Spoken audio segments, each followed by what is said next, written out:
We deliberate on this topic today, sacrificing independence for belonging.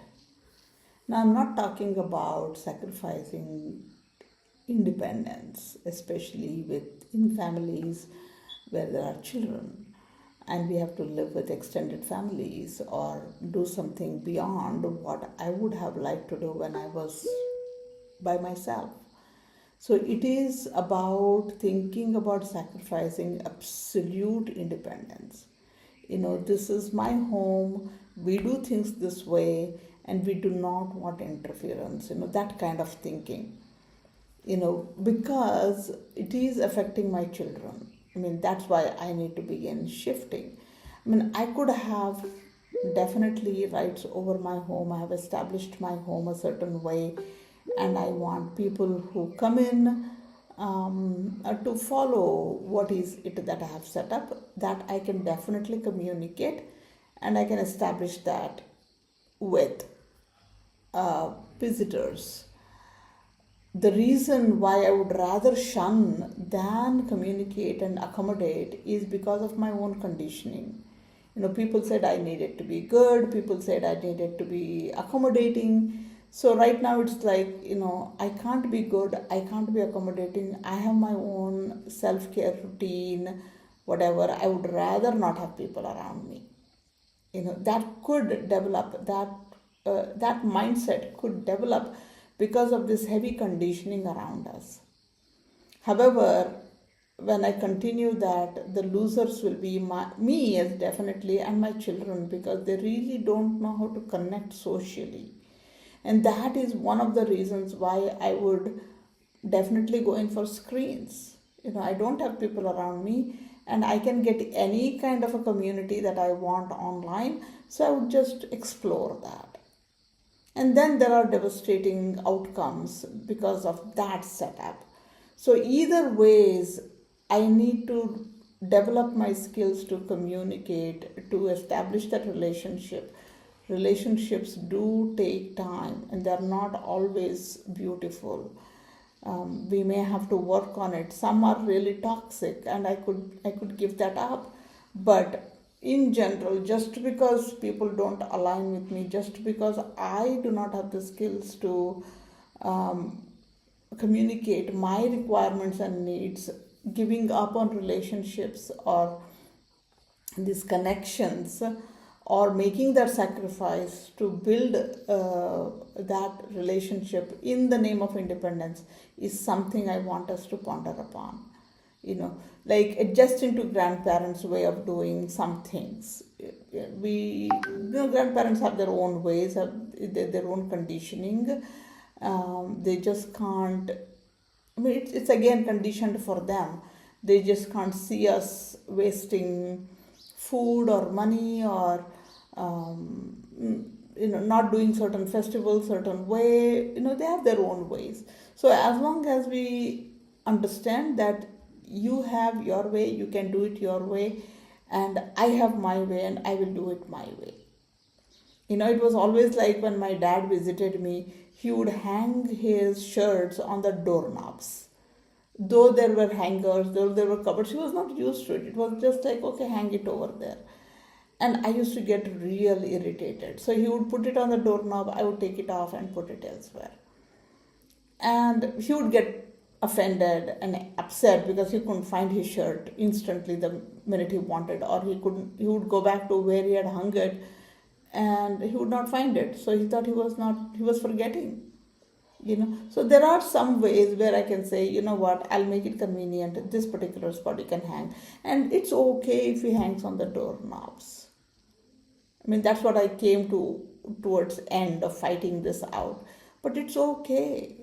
Yeah, my ambience of the house may change a little bit, my decorum may shift a little bit, but with children around, it is kind of shifted anyway. So begin thinking about it rather than shunning grandparents. Can I adjust a little bit, because my children are going to benefit a lot. Grandparents are the ones who have time, to the kind of time to give children that the way they want it. As parents, even though I may be a stay-at-home mother, I may be busy with responsibilities. Grandparents don't carry such because they've done with theirs, right? So tolerating differences with extended families. When I visit somebody or somebody visits me, they are comfortable in their own homes with a kind of bed and pillow and night lamp and mosquito repellents, whatever. In fact, Sri Ravi Shankar, it seems, advised all his devotees, disciples, whenever they visit any place, they should, if they have relatives in that town, they should not book a hotel. And my cousin visited me. She was a follower. She visited me. I was like really far. It would have been very convenient for them to take a hotel and stay in terms of time, money, everything. But she chose to come. She chose to live with me. And she practiced whatever practices they do in the living room. That was like amazing. I mean, it kind of felt weird, but looking back, it was like that's how I came to know her a little deeper. As kids, we played together, but as an adult, with her family, with my family, we really had never connected. And because of her, she visited only once and she stayed probably 3 days. And because of that visit, my children still remember her. They may not call and talk to her, but whenever I make any reference to her, they know who I'm talking about. Right? So a little adjustment that I can make with visiting extended family or having them come over, that is a sacrifice. I may not like them sitting in my living room and doing certain things certain way, but then they're visitors. If they're going to live with me, then I may need to work out a little bit more. But visitors, if I can manage it for the sake of my children. And also taking it on to visiting relatives more regularly.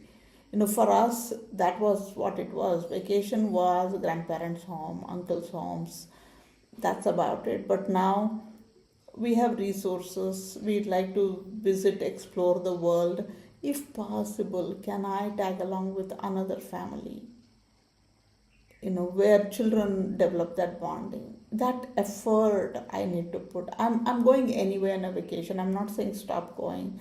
But if I can tag along, they can stay in their rooms, I stay in my room, they can have their own vehicle, but somewhere, if like two cars, the wives can go together or the husbands can go together, children can be together in one of the trips, that would be such a wonderful exercise. I'll figure out what I like, what I don't like. I'll figure another aspect of the world, another perception from another family. It may be difficult for me to digest it, but it is essential, especially now that we are going so nuclear. For me, in the present generation, it is at least husband, wife, and children. And for children these days, you see many of them not wanting to get married, wanting to stay alone. They cannot align with anybody. Well, it's their decision, that is fine. But if they feel loneliness and become depressed and become withdrawn, that is when we need to create a space, a community. Right? I know a family where they had a late marriage and a late child. The father is around 75 now and the daughter is around 25.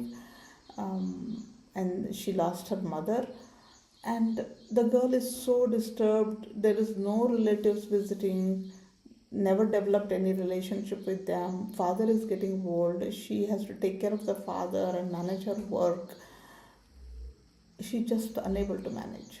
And nobody that she can go to. That's a sad situation. Especially in India, we have so many people, even the neighbors would come to help you out. So somewhere if I make that deliberate effort to reach out to the neighbors, to talk to the maids or whoever help you, they come, find out about their families and how they manage. Somewhere that is sacrifice I'm talking about. I may enjoy, sipping my coffee, sitting in the balcony by myself, looking at everything. And if I invite my neighbor over, I may have to do that additional effort of making coffee for her. She may sit out a little longer, I may not have wanted to do that, but then she's there for other times as well. So it's the tendency in the modern day, we don't even want fruits with seeds. We get seedless grapes. So that effort to even spit out the seeds is something that market is giving to me. Just gulp it down. So think about it. Allowing children to know their cousins, extended relatives, inviting cousins over, and it's the beautiful human beings crave for human relationships. And if I begin creating it, it is not going to go waste. Relationships do take time. So what I need to sacrifice here is I need to do it my way. Yeah, ChatGPT is there to give me all the additional, meaning of every relationship, every festival, every this, every that. But then it cannot really have a person talk to me. That's the skill I'm losing. So that's the sense of belonging that my children need to experience. And to be able to raise that happy child, this is the sacrifice I might need to make. Think about it. Thank you.